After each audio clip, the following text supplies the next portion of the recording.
Hello everyone, my name is Major League Gaming Trap, and for today I am going to be ranking the Raimiverse Spider-Man characters from good to evil.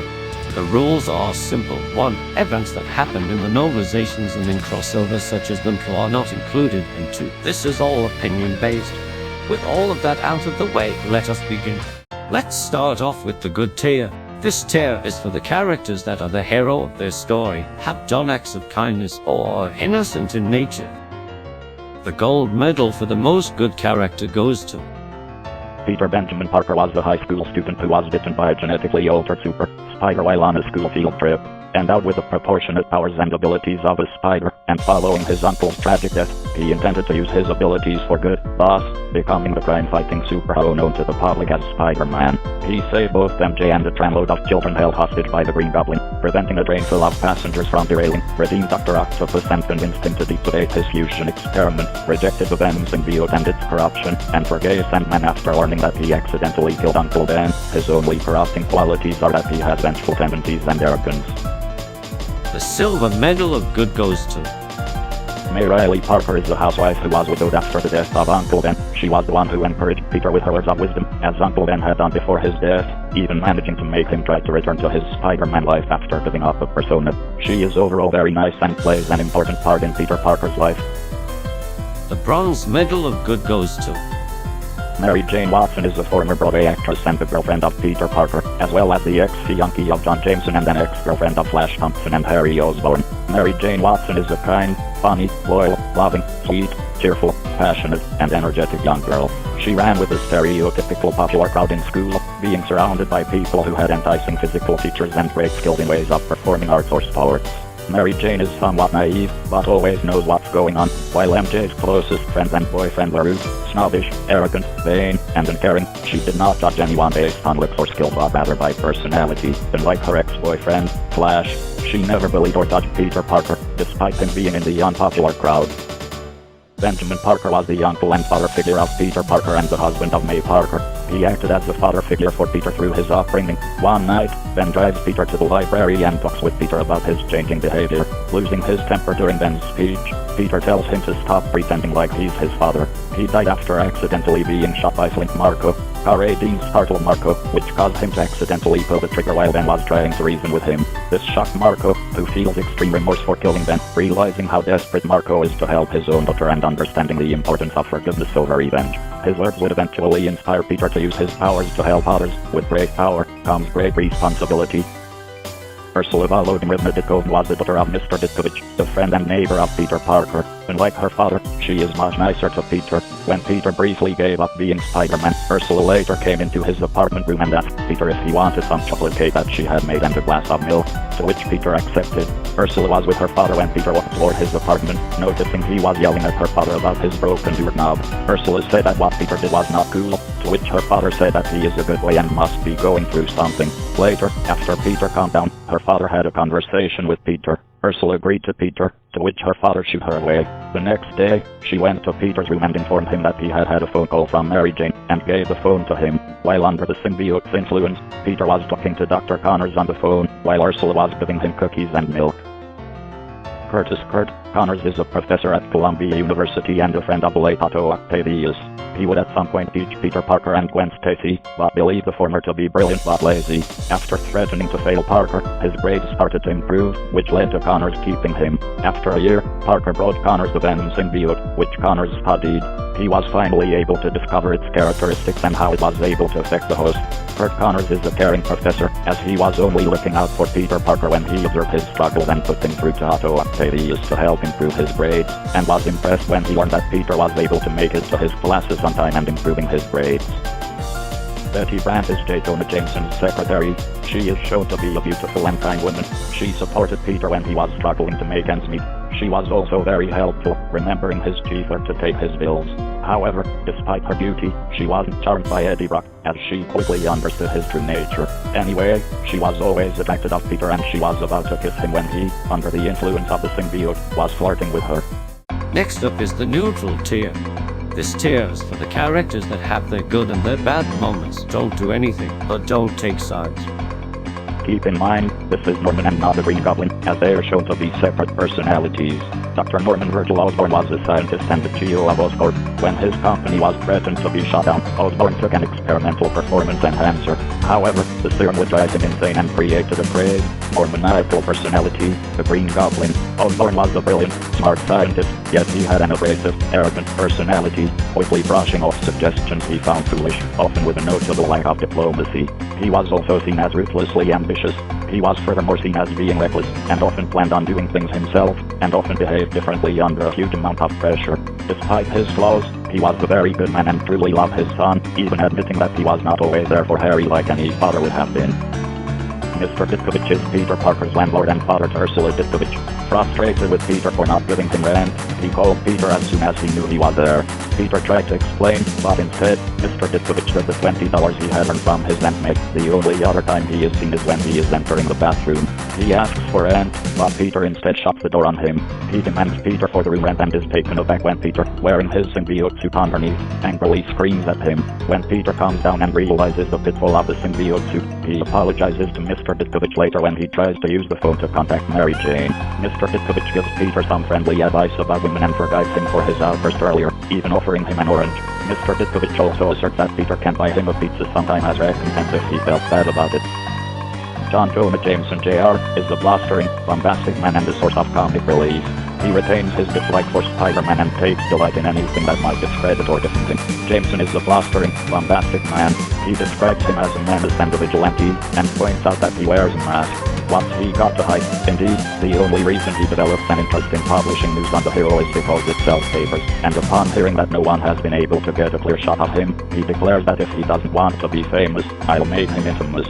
However, he is basically a good, loyal man. Under the right circumstances, he would die to protect others. Harold Faithful is Harry. Osborne was the son of Norman Osborne, former head of Oscorp, and best friend and temporary enemy of Peter Parker. Harry had dropped out of lots of high schools prior to attending Midtown High. There, he met Peter Parker and Mary Jane Watson. Eventually, having graduated from high school, he continued his friendship with Peter and MJ, the latter with whom he fell into a relationship.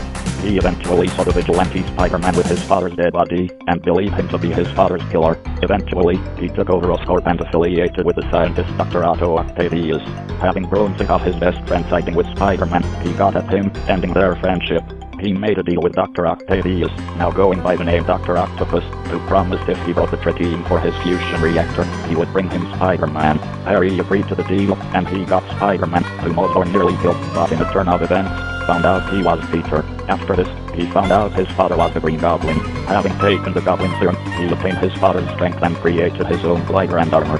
He fought Peter under the alias of the New Goblin with these improvements, but instead suffered from loss of memory, thus believing Peter was still his friend. He eventually remembered what happened and threatened MJ to end things with Peter. Eventually, Harry learned the truth about his father's death and made amends with Peter. They both battled the villain Sandman and Eddie Brock, aka Venom, leaving Harry dying to save Peter's life. Dr. Otto Octavius was a peppy but ultimately kind-hearted scientist and friend of Peter Parker. He unfortunately lost his sanity due to the influence of his most recent invention, for mechanical tentacles that eventually got a mind of their own after an experiment with his fusion reactor went horribly wrong. After the incident, Octavius became a vile madman and the greatest foe Peter Parker has ever faced. He broke the controls of the train just to defeat Spider-Man, putting the passengers in danger, threatened to drop Harry Osborn to his death if he didn't give him the tritium, kidnapped Mary Jane, threatening to peel the flesh off her bones if Peter didn't bring Spider-Man, and attempted to rebuild his fusion reactor knowing that it will destroy half of New York. However, he ultimately redeems himself after he stops fulfilling his tentacles' despicable demands, and sacrifices his life by drowning himself and his fusion reactor to prevent it from annihilating half of New York. Even when he was corrupted by the tentacles, advanced AI, he still retained qualities from his good self. Overall, all of his heinous acts were for the selfless goal for providing renewable power for the entire world, even though they were very misguided. In fact, he initially refused to steal the money to rebuild the reactor before the tentacles convinced him to. Last up is the evil tier. This tier is for the characters that are the villain of their story, have done terrible acts, or are bad in nature. Bonesaw McGraw is a professional wrestler from New York City. He has a big ego as he mocks Peter. Although Bonesaw is an exceptional wrestler, Peter was quickly able to beat him by using his powers. Eugene Flash Thompson is an alumnus at Midtown High, as well as the ex-boyfriend to Mary Jane Watson and the bully to Peter Parker. Thompson was described as an ignorant, arrogant, and entitled person who does not love anyone as much as he loves himself. Peter accidentally uses a web string to splash Flash with launch Treyafu. The fight between the two subsequently breaks out in the school's hallway, which Peter wins, albeit accidentally, by discovering his new powers and sending Flash down with just one punch. Mary Jane later tells Peter that Flash was grateful to Peter for not hurting him or giving him a black eye for his graduation photos. On graduation day, he and Mary Jane break up after she refused an impromptu proposal, with Flash walking away in anger. He attends Harry's funeral, showing that he might have finally redeemed himself. Clint Marco is a professional criminal who accidentally killed Peter Parker's uncle, Benjamin Ben Parker. He assisted Venom in trying to kill Spider-Man, which resulted in the latter nearly being fatally impaled by Venom, had it not been for Harry Osborn sacrificing himself and endangered the city in his sand form. Unlike Dr. Octopus, he is not being motivated by any eye. However, he is horribly tragic as his daughter Penny, whom he deeply loves, is sick and he desperately wanted to cure her, which is the reason why he steals money and robs banks. He was also filled with so much remorse upon killing Ben that he turned himself into the police to make up for his crime, and he even told Spider-Man the truth about his uncle's death and didn't ask for his forgiveness. He has firm standards as he couldn't stand Eddie's twisted sadism, despite the fact that he was willing to help him into killing Spider-Man. After being forgiven by Spider-Man, Marco placed a huge amount of respect and trust in him, even going to the lengths of protecting Spider-Man from another universe due to mistakenly thinking it was his Peter. Dennis Carradine was the small-time crook who was affiliated with Clint Marco. Following Peter Parker's victory against Bonesaw McGraw, Carradine invaded the wrestling ring, taking over Bell's money. He was ultimately held responsible for the death of Ben Parker, which had actually been done by Marco, and fought Peter Parker, which led to his death. Unlike Sandman, he is motivated by tragedy, nor is he sympathetic for his actions. The Bronze Medal of Evil goes to Dr. Octopus's tentacles are the AI, mechanical tentacles of Dr. Otto Octavius, designed by him to aid him during his fusion reactor experiment while keeping them in check with an inhibitor chip. However, when the chip is destroyed, the tentacles, advanced AI, start manipulating Octavius into finishing his experiment at all costs, even if that means endangering all of New York City. They kill the doctors operating on Dr. Octavius, who wanted to remove the tentacle to stabilize him, convince Otto to kill Peter and Mary Jane by making him throw a car at their cap, and after Peter convinced Otto not to continue with the fusion reactor, the tentacle tried to kill Peter and attempted to continue finishing the reactor, forcing Otto to sacrifice himself. The Silver Medal of Evil goes to The Green Goblin is the thrill-seeking, psychotic split personality of Norman Osborn, bent on a bloodthirsty pursuit for anyone standing in the way of him maintaining his position in power and continuing his horrible doings in New York City, and against the titular hero Spider-Man, who is the only one that can stop him, becoming his arch-nemesis. He raided the Parker household and terrorizing May Parker, killed the board members of Oscorp by throwing a bomb at the balcony they were standing on during World Unity Festival, taunted Norman over the deaths of the board members of Oscorp, tried to manipulate Spider-Man into joining him, sadistically and brutally attacked and beat up Spider-Man and informed him that after he was done killing him, he was going to kill MJ nice and slow, just for making him angry. Ampersand held Mary Jane Watson and a tramload of children hostage and forcing Spider-Man to let one of them die. He was obsessed with trying to make other superpowered individuals become just as bloodthirsty and evil as he is. He also indirectly drove Harry into villainy from beyond the grave, causing him to become the new Goblin. The Gold Medal for the most evil character goes to Edward Eddie Brock Jr. is the former freelance photographer and the arch-rival of Peter Parker/Spider-Man at the Daily Bugle. However, after getting fired upon being exposed as a fraud by Parker, he ends up bonding with the Venom symbiote.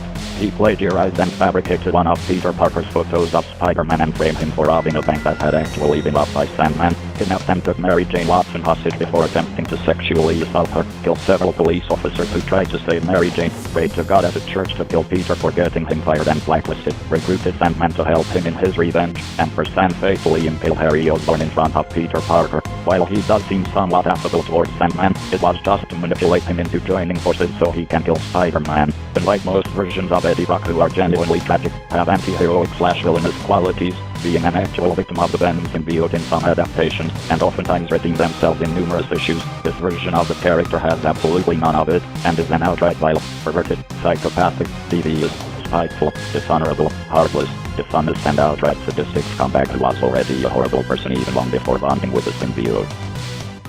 And with that, the list is done. If you have your own character that should be ranked differently, or if I forgot a character, please let me know in the comment section below.